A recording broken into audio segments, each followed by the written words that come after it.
Welcome back to the deep dive.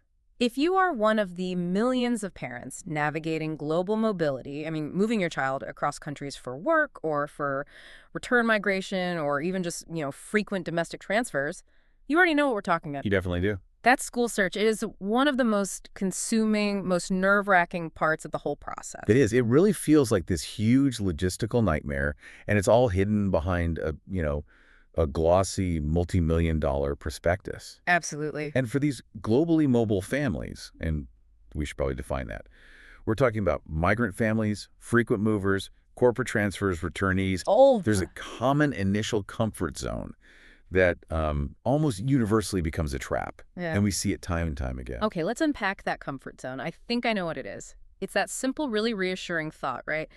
The school is accredited, so it must be good. That's the one. We just inherently assume that accreditation means quality and that, high quality will automatically guarantee a smooth transfer for a child who's already been through so much upheaval. And that assumption. Yeah. That is the root of the problem. Today, our mission, really, is to get to the core realization that parents often learn way too late. Usually after a disastrous transfer, I imagine. Almost always. The realization is this: choosing the wrong type of school, or more specifically, one that fundamentally lacks the right kind of administrative infrastructure for mobility. That can be so much more damaging to a mobile child than simply choosing a school with slightly weaker academic results. So we're not just talking about inconvenience here. No. We are talking about the hidden costs of poor administrative continuity, which can literally stall a child's education for months on end. And the moment you start looking for a school, you're just bombarded with marketing language, aren't you? It's a sensory overload. It really is. All these aspirational labels, international, global, world-class, IB-inspired. Cambridge style? Yes! What do they even mean? Well, that's precisely the school label illusion. It's the branding trap. Those labels are, at their core, marketing tools. They're designed to justify really high fees and, frankly, to attract affluent local students. Not necessarily a family that's going to be there for 2 years and then leave. Exactly. They are not fundamentally protection for your transient child. The true protection for a child who moves a lot isn't the flashy curriculum name. It's the robust, almost invisible infrastructure the school provides, specifically for continuity and transfer. Infrastructure for continuity. I like that phrasing. It's a powerful reframing because we usually think of infrastructure as, buildings or IT systems. Right. But here we're talking about processes, administrative plumbing. What kind of practical scenarios does this plumbing need to cover? It covers all the points where educational friction happens. We're talking about seamless processing during mid-year admissions. Which is a huge one. A huge one. And handling sudden, unplanned relocations because of, an unexpected job change. Managing complex documentation transfers between vastly different national systems. And maybe most critically, the emotional and academic reintegration when the family returns home or moves somewhere completely new. That's the part that gets forgotten, the emotional side. Always. And if that infrastructure is, say, paper-based, or it's slow, or it relies on the goodwill of just one person in the admin office who might be on holiday, The whole thing collapses. the entire mobility pathway just collapses. So accreditation isn't about the school bragging about its curriculum. It's about whether that administrative plumbing works reliably, especially under pressure. Exactly. Accreditation has to be understood as infrastructure for continuity, No. not just branding. And our goal today is to really unpack what accreditation truly guarantees, and more importantly, to identify the specific, detailed, and often, bureaucratic needs of mobile children that standard schools, even really excellent ones, are just not built to meet. Okay, so let's start at the very beginning with that core concept. Accredited. We hear it and we immediately feel safe. But let's look closer at the definition, at the difference between, say, minimum standards and a real quality guarantee. Right. So accreditation is a fundamental external stamp of legitimacy. It means the school has been evaluated by a recognized body that could be a regional board, a national ministry, or an international organization. Like the IBO or Cambridge International. Precisely. And it means the school has met a defined set of minimum standards. So what are these minimum standards, practically speaking? What are they actually checking for? They're usually pretty foundational checks. Things you'd hope for, really. Facility safety, for example. Are the fire exits clearly marked? Do the science labs have the right safety equipment? The basics. The absolute basics. Yeah. Then there's teacher qualifications. Are the teachers certified to teach their assigned subjects? Now, that might just be at a baseline level, but they are certified. Then, curriculum coverage. Does the curriculum actually cover the required material to meet national or international benchmarks? And most critically, for our conversation, it's about the authorization, the thing that ensures their certificates are recognized by other bodies. So other schools, universities. Exactly, and ensures the diploma isn't just a worthless piece of paper when you try to use it somewhere else. Okay, so it's the bare minimum required to operate legally and to make sure the degrees have value. But you mentioned the trap earlier, the part where a great accredited school still fails the mobility test. So what specifically does accreditation not guarantee? This is the critical clarification for anyone listening. Accreditation does not guarantee quality teaching. It guarantees qualified teachers, but not good ones. Precisely. A huge difference. It does not guarantee sensitivity to migrant needs. A school can be fully accredited and have zero institutional understanding of culture shock or the unique challenges of third culture kids. Right. There's no line item for empathy on the accreditation checklist. Not at all. Yeah. And crucially, it doesn't guarantee smooth transitions or digital record systems or robust emotional support that's actually tailored for the cumulative stress of constant moving. That is the massive disconnect, isn't it? I mean, you can just imagine this academically stellar, fully accredited school, brilliant exam scores, amazing science labs, high fees. The whole 9 yards. And it just utterly fails the moment a family needs a quick, clean exit and transfer documentation in under a week. And what's fascinating here is just how often that happens. Many schools that achieve excellence by local metrics, and by that I mean they serve the majority stayer population really well. The kids who are there from kindergarten to graduation. Yes, those schools often just do not have the administrative bandwidth or the specialized knowledge to serve the mobile child. They might interpret a foreign transcript incorrectly, or they'll delay the final transfer documents because their policy is to only process them twice a year at the end of each semester. Which is useless if you get transferred in October. Completely useless. Or they might not be able to provide the right kind of English language authentication needed for overseas universities. The whole system is optimized for stability, and that creates massive friction for mobility. So let's define the non-negotiables. If we strip away the glossy brochures and the marketing talk, what are the, say, 4 essential migrant family requirements? The things that really dictate whether a school is mobile ready. These are the practical administrative tests a school has to pass. First, they must be highly proficient in accepting students midstream. We call this off-cycle admissions. Okay. The school needs to have established written policies for this, not just ad hoc decisions made by a registrar. A clear process for onboarding a child in November or February. And that timing challenge is huge, right? If a child joins in the second quarter, they've missed core material. The school can't just throw them in. It needs a plan for that. It absolutely does, a catch-up plan. Which brings us to the second requirement. Having standardized, established protocols for interpreting and accepting foreign academic records. This isn't just about translation, is it? Oh, not at all. It involves interpreting different grading criteria, like a 7-point scale versus a 100-point scale, or subject nomenclature, what one country calls social studies, another might call history and civics.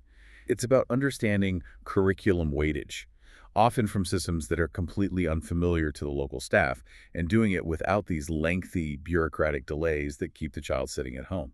I want to spend a moment on the documentation because this is where I think the real stress builds up for parents. Let's talk about the migration certificate. Why is this one document so often the bottleneck?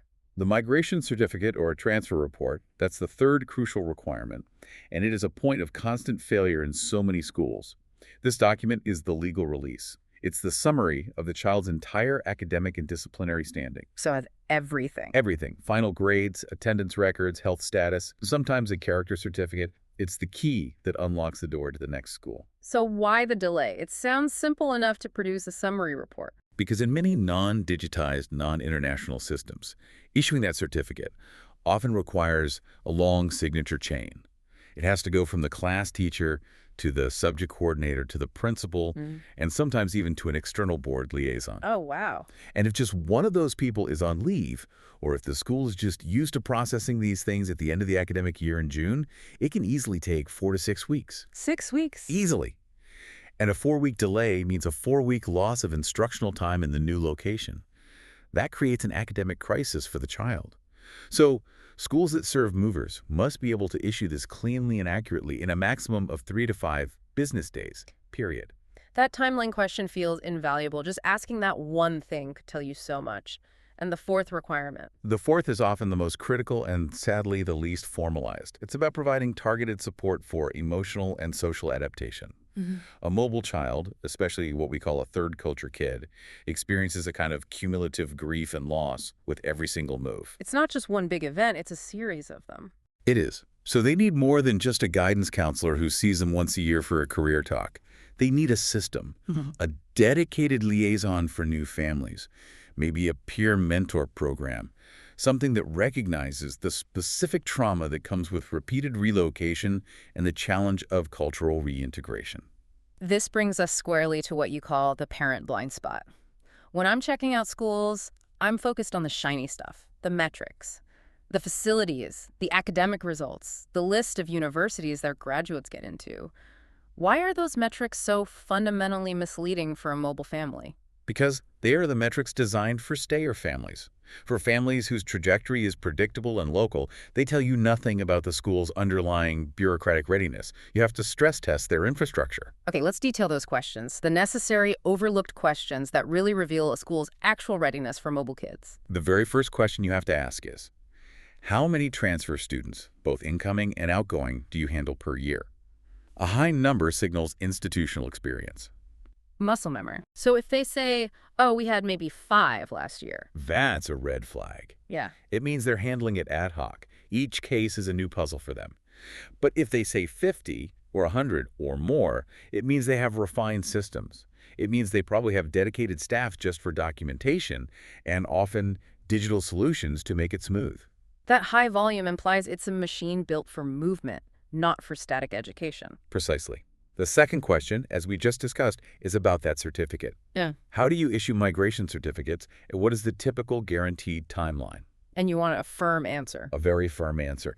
If the answer involves them saying, oh, I'd have to check with the administrative office, that's another red flag. It should be a standardized policy they can recite from memory. Something like, we guarantee a digital copy within 72 hours of receiving the final clearance request. My question here is, what if the school is just outstanding academically, best in the city, but they're just not used to movers? Is it worth the risk? That's a really necessary challenge to think about. If you choose an excellent academic school that is designed for stayers, you are essentially volunteering to become their administrative pilot program. They're the guinea pig. You are. You will be the one educating them on how to process your foreign records, how to write a transfer certificate that the next school will even accept, and how to deal with the inevitable friction that comes up. That whole administrative burden falls entirely on you, the parent. And that often delays your child's successful transition. Exactly. And if you're a family that's moving every 2 or 3 years, that level of stress is just unsustainable. You need a school that is designed for movers from day one. It's not a luxury, it's a necessity. Let's dive into some specific educational ecosystems now, starting with one that's huge globally. CBSE, the Central Board of Secondary Education. For so many families, particularly those with India or the Indian diaspora, the CBSE's core appeal is massive when mobility is a factor. It is. For domestic mobility within India, or for regional moves, and very often for families returning to India, it's often the closest thing to a safe harbor. And why is that? What's the core strength? Its fundamental strength is its national standardization. This means you get a highly predictable curriculum, the same core textbooks, the same syllabus weightage from city to city. You get predictable documentation formats and highly reliable transferability across every state in India and to its associated schools abroad. It provides rhythm, and that's exactly what a child who moves frequently craves, right? Stability, predictability. That rhythm is the key.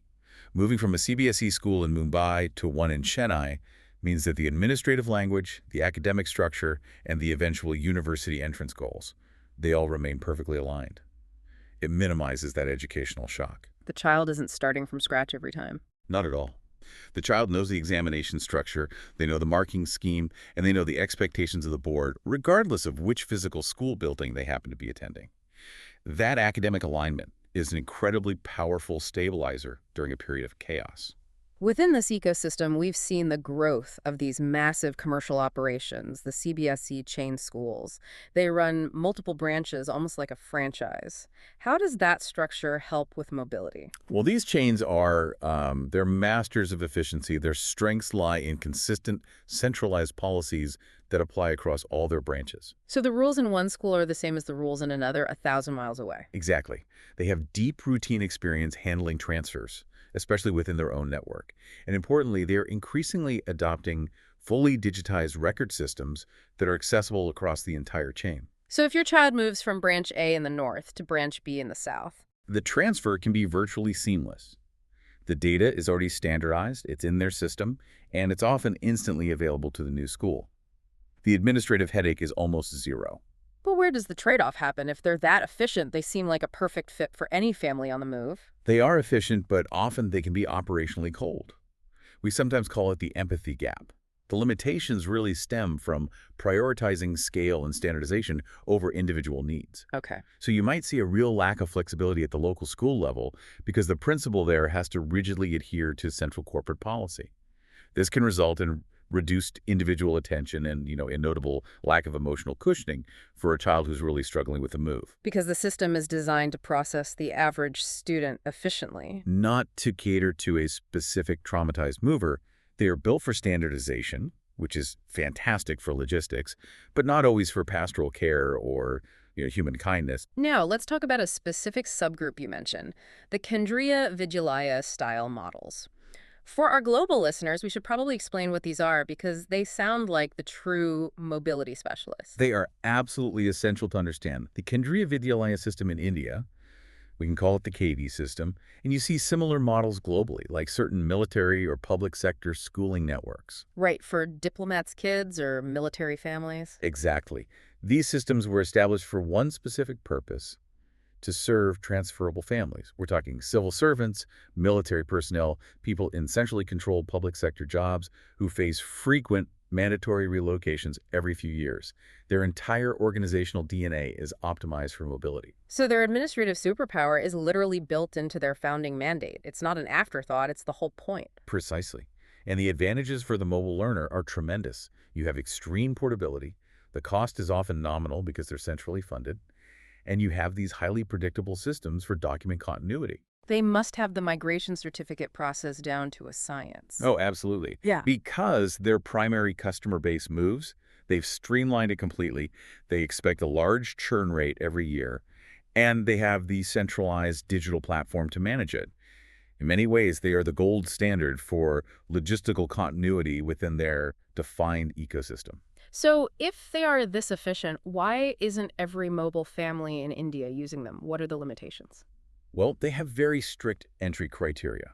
Often, these schools have a hierarchy of priority.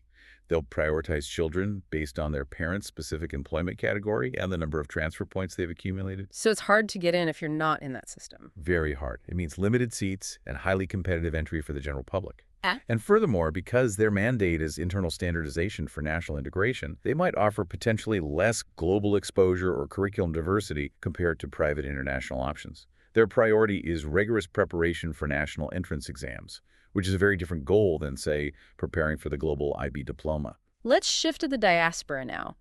How do CBSE schools that operate abroad function, and why are they so important for easing that return migration process? They serve a vital strategic function.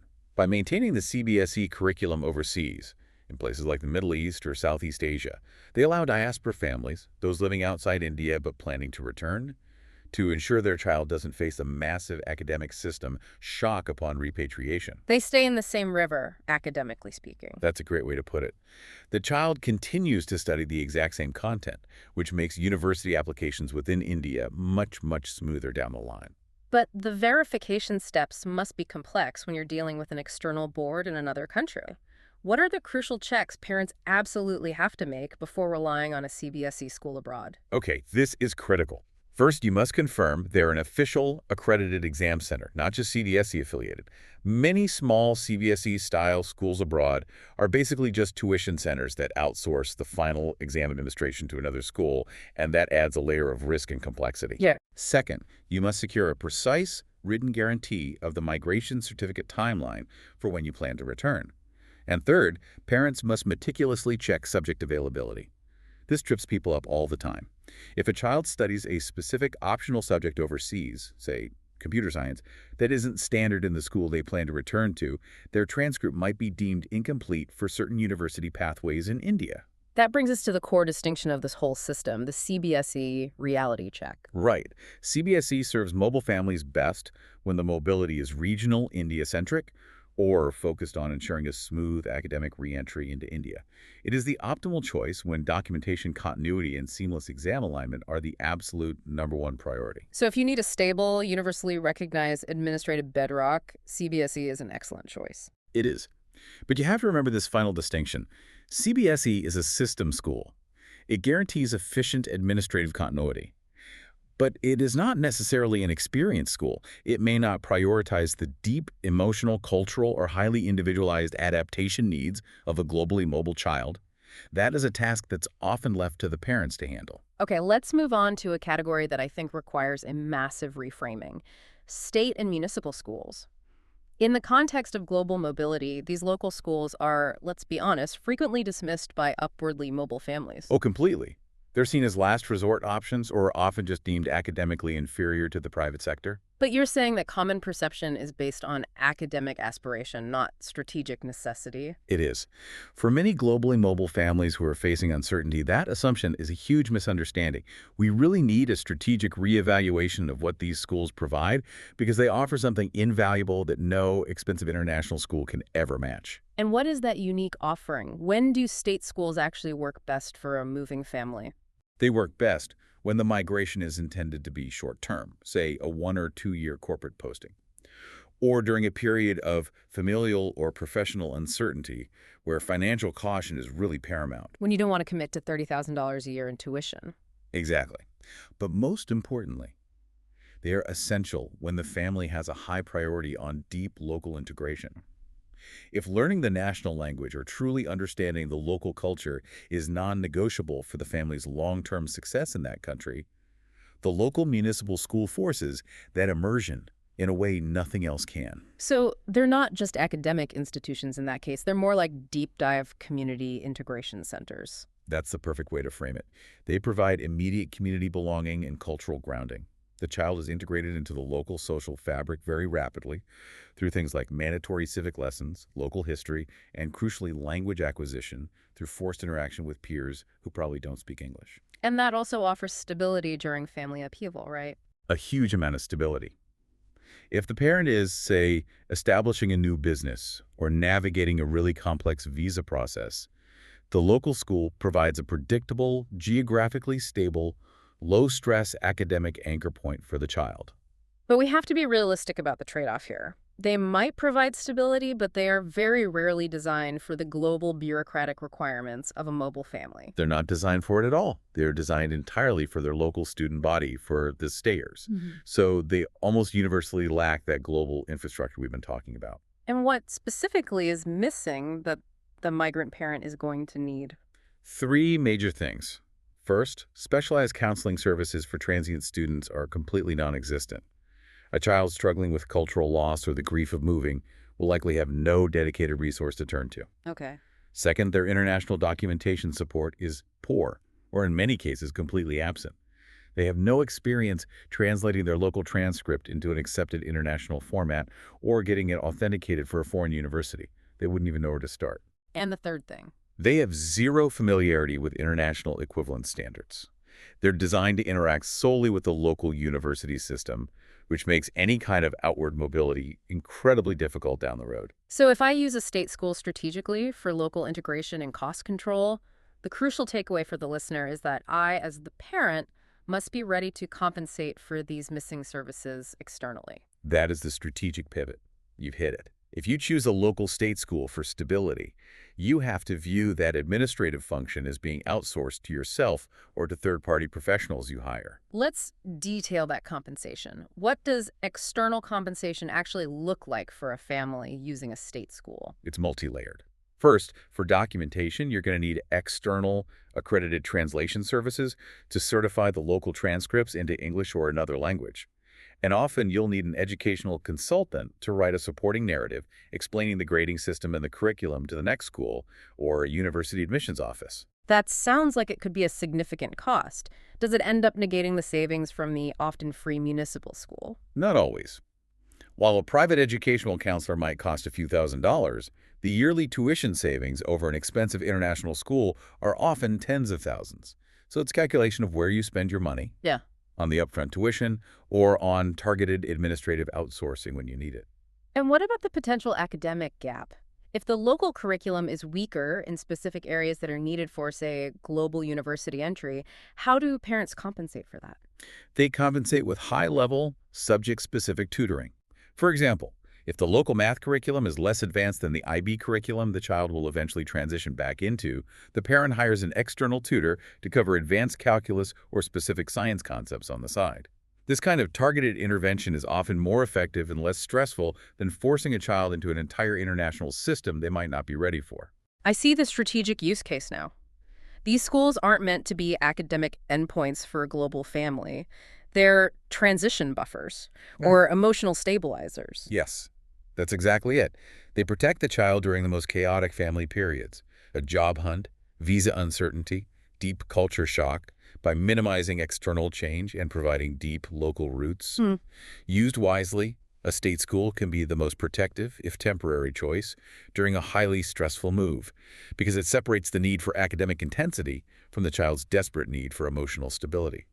Now we shift gears completely to the perceived gold standard for global movement, IB and international schools. The promise here is, well, it's almost magnetic for global nomads, isn't it? The idea that their child can move anywhere and the system just moves seamlessly with them. The attraction is incredibly powerful. You've got a truly global curriculum, peer groups that reflect that global diversity, highly professionalized facilities, and the clear promise of smoother transitions because the educational methodology is standardized across borders. But you mentioned a critical caveat right at the start. Not all schools that call themselves international are equal or even truly accredited. And that is the biggest trap in this entire sector. The label international school is, in many countries, completely unregulated. It can mean little more than that the instruction is in English and maybe they've hired a principal from another country. Just a marketing term. It is frequently a marketing mechanism designed to charge very high fees to affluent local families. It is not a statement of true. So let's define the genuine global standard, IB accreditation. What does being an authorized IB World School actually guarantee when it comes to continuity? Okay, so IB, the International Baccalaureate Accreditation, guarantees curriculum fidelity. That means across the entire program spectrum, the PYP for primary years, MYP for middle years, and the DP, the diploma program. What's the famous one? The famous one. It means the focus on inquiry-based learning, the academic standards, and the assessment methodology is consistent whether your child is in a school in Tokyo or Toronto. And what else? It ensures rigorous teacher training standards, standardized assessment criteria, and crucially, global recognition by major universities who know exactly what an IBVP score of, say, 38 means. They don't have to guess.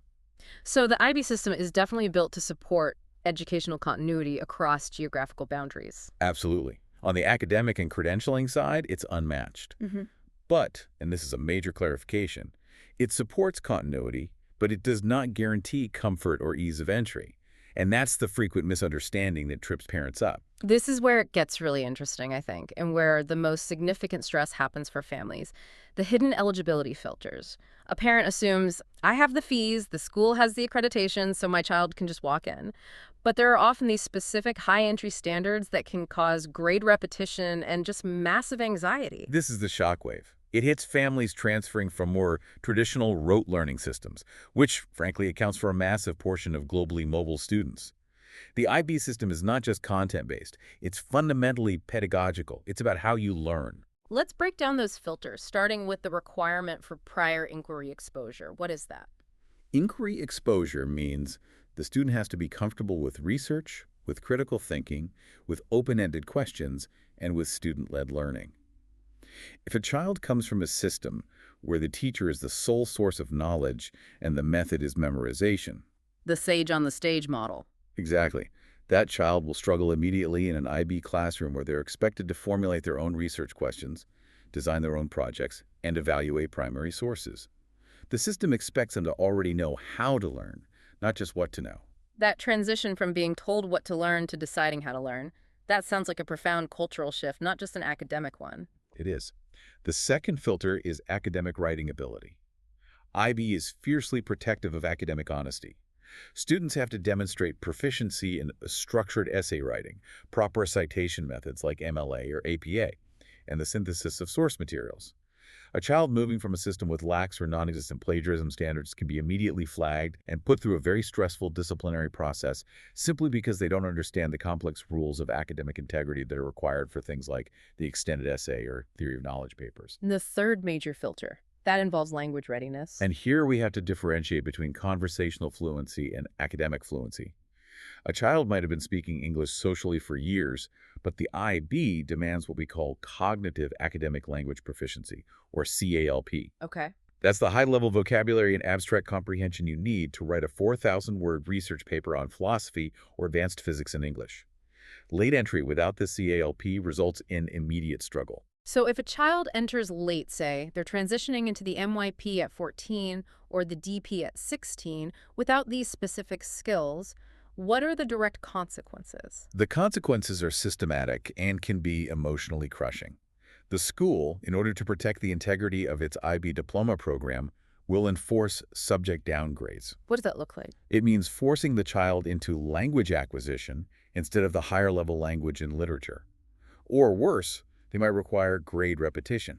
They might make the child retake a year to bridge that skills and pedagogical gap. And that's a huge emotional blow. A significant emotional stress. The child feels set back, diminished, unprepared. And that can spiral into disengagement and real anxiety. So the IB is highly portable, but it demands that the student has been prepared for its specific pedagogy, not just its content. That is the core takeaway. And it takes us directly back to the international marketing trap, because the name on the building guarantees nothing. So how do parents definitively cut through the branding to make sure they're enrolling in a genuinely authorized system?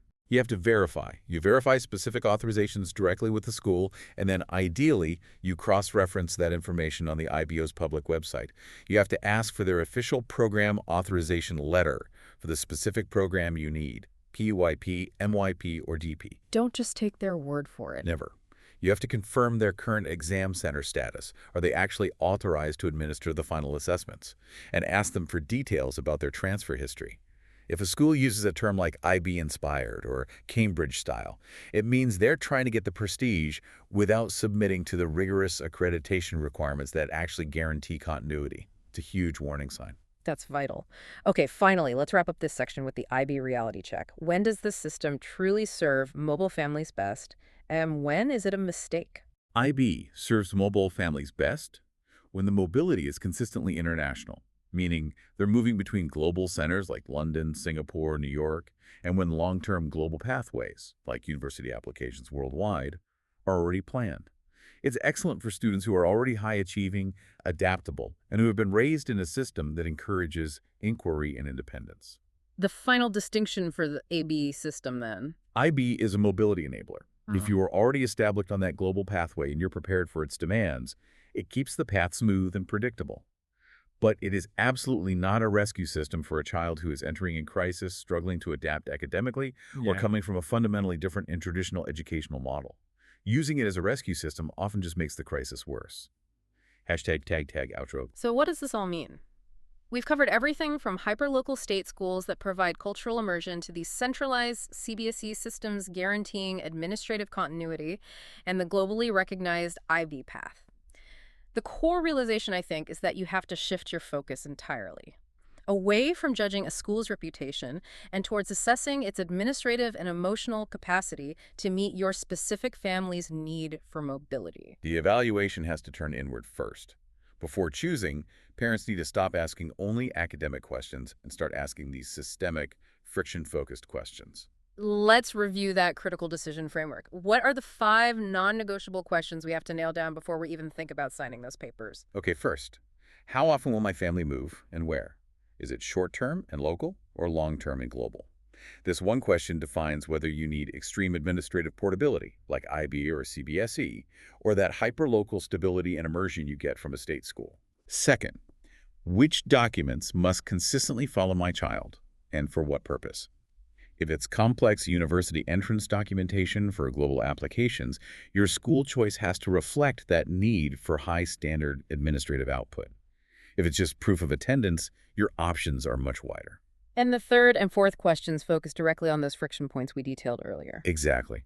Third, how quickly and cleanly can the school process transfers and migration certificates? You have to insist on a guaranteed quick timeline. If the school cannot guarantee release of the necessary transfer papers within 3 to 5 business days, they are not designed for movers. You have to walk away, regardless of their academic prestige. And fourth. Fourth, what robust emotional support infrastructure exists specifically for newcomers, beyond just a standard guidance counselor? Look for specific, named programs designed for transient students. Ask to speak to the person who runs them. And the final defining question that really synthesizes everything we've discussed today, the one that separates the useful from the stressful. Is this school fundamentally designed for movers or for stayers? If 90% of the student body starts and finishes their entire education there, the school's optimization, its scheduling, its curriculum delivery, its administration is all built for stayers. And it will inevitably create friction for your moving child. You need a school that treats movement as normal, not as a rare exception. And that brings us to our final provocative thought, which I think encapsulates the administrative reality of global mobility perfectly. The best school for a migrant child is not the most famous one. It's not the one with the highest test scores or the fanciest campus. It is the one that has built its entire infrastructure to move with the child, administratively, academically, and emotionally. Accreditation protects certificates. It gives them legitimacy. But the underlying system protects children from unnecessary academic and emotional delay. You need to choose schools whose processes understand movement, not just education. So take this knowledge, and the next time you look at a prospectus, investigate the systems behind the labels. Demand to see the documentation protocols. Ask the hard, boring administrative questions. That is the true deep dive that saves your child from months of stress.